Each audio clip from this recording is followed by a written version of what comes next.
السلام علیکم ورحمۃ اللہ وبرکاتہ۔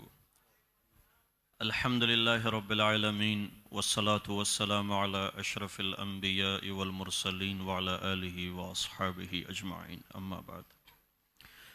میرے محترم عزیزوں، دوستو، جہاں تک لوگ ہمیں سن رہے ہیں، دیکھ رہے ہیں اور اس سحری کی اس عظیم الشان نشریات کا وہ فائدہ اٹھا رہے ہیں، یہ اللہ کا ہم سب پر احسان ہے کہ اللہ تعالیٰ نے اس امت میں ایسے لوگوں کو زندہ رکھا کہ ان کی زندگی موت سے ملنے کے بعد بھی وہ مرے نہیں، دنیا میں آج بھی موجود ہیں، ایک اچھے صفات کے ساتھ، ایک اچھی سیرت کے ساتھ، ایک اچھی عظمت اور علمیت اور ایک ایسی داستان چھوڑ کے گئے ہیں کہ ان کو موت کہا ہی نہیں جا سکتا۔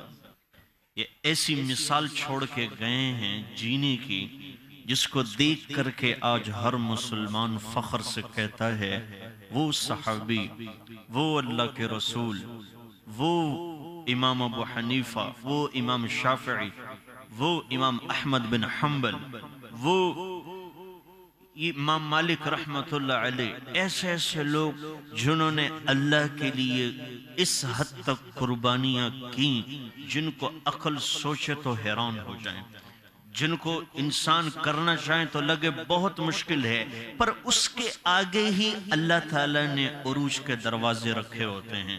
وہ دیکھنے میں تو بڑے خوفناک مناظر ہوتے ہیں، لیکن جب انسان اس میں داخل ہو جاتا ہے تو پھر کہتے ہیں ہائے مجھے اس قربانی کے بدلے یہ ملنا تھا۔ امام ابو حنیفہ رحمت اللہ علیہ کے زمانے میں ایک فتنہ اٹھا، ایک غیر مسلم عالم آیا اور اس نے بادشاہ کے دربار میں کہا ہے کوئی مجھے 3 سوالوں کا جواب دے۔ انہوں نے کہا کون سے سوال کا؟ پہلا سوال یہ کہ آپ کا اللہ اس وقت کہاں ہے؟ دوسرا میرا سوال آپ کے اللہ اس وقت کیا کر رہے ہیں؟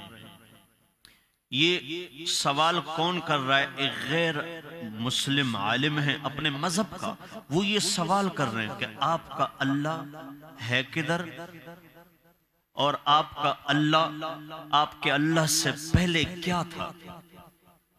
آپ کے اللہ سے پہلے کیا تھا؟ تو تمام علماء جمع ہوئے مشورے کر رہے ہیں اور وہ لاجواب ہیں، سارے علماء خاموش اور ان کو کوئی جواب نہ دو۔ بادشاہ کے دربار میں بیٹھا ہوا ہے، تو کچھ عرصے میں بادشاہ نے قرب و جوار کے علماء کو اکٹھا کیا، جیسے ہمارے ڈاکٹر عامر لیاقت حسین مختلف مکتب فکر کے علماء کو اکٹھا کرتے ہیں کہ مختلف ان کی علمی باتیں ہوتی ہیں، ان سے عوام مستفید ہو جائے۔ تو علماء کو جمع کیا، کسی ایک نے بھی جواب نہ دیا، تو پتہ چلا ایک نوجوان ہے جو اس کا جواب دے سکتا ہے۔ امام ابو حنیفہ تھے، ان کو بلایا، وہ آئے، انہوں نے جرت کے ساتھ کہا کہ اس کو بھی میرے برابر بٹھایا جائے۔ مسلمان خوش ہو گئے کہ اتنی جرت کہ میرے سامنے بٹھایا جائے۔ پھر امام ابو حنیفہ رحمۃ اللہ علیہ ان کے سامنے بیٹھ گئے، کہا سوال کرو۔ کہا اللہ سے پہلے کیا تھا؟ اللہ سے پہلے کیا تھا؟ تو امام ابو حنیفہ فرمانے لگے یہ تو بڑا آسان ہے، تم گنتی شروع کرو۔ اس نے شروع کیا 1 2 3 4 5 6 7 8 9 10۔ کہا نہیں تم نے گنتی غلط گنی، دوبارہ شروع کرو۔ وہ دوبارہ شروع ہو گئے 1 2 3 4 5 6 7 8 9 10۔ کہا نہیں تم غلط گن رہے ہو۔ کہا میں تو صحیح گن رہا ہوں۔ کہا نہیں 1 سے پہلے گنو، 1 سے پہلے کیا ہے؟ تو وہ خود کہنے لگا 1 سے پہلے تو کچھ نہیں۔ کہا ہمارے اللہ سے پہلے بھی کچھ نہیں ہے۔ اور مسلمانوں میں شور مچ گیا، شور اور نعرے لگ گئے۔ دوسرا سوال، آپ کے اللہ اس وقت کہاں دیکھ رہے ہیں؟ اس وقت کہاں؟ تو فرمایا یہ روشنی ہے، اس کو جلاؤ، یہ چراغ ہیں، اس کی روشنی کدھر جا رہی ہے؟ یہ اس کہا ہر طرف جا رہی ہے۔ کہا میرا اللہ بھی فَأَيْنَمَا تَوَلُّوا فَثَمَّ وَجْهُ اللَّهِ، جدھر دیکھو گے میرا اللہ سامنے ہی ہے، ہر طرف دیکھ رہا ہے۔ تیسرا سوال، کہا اچھا تیسرا سوال مجھے جواب دو۔ کہا بولو۔ کہا آپ کے اللہ اس وقت کیا کر رہے ہیں؟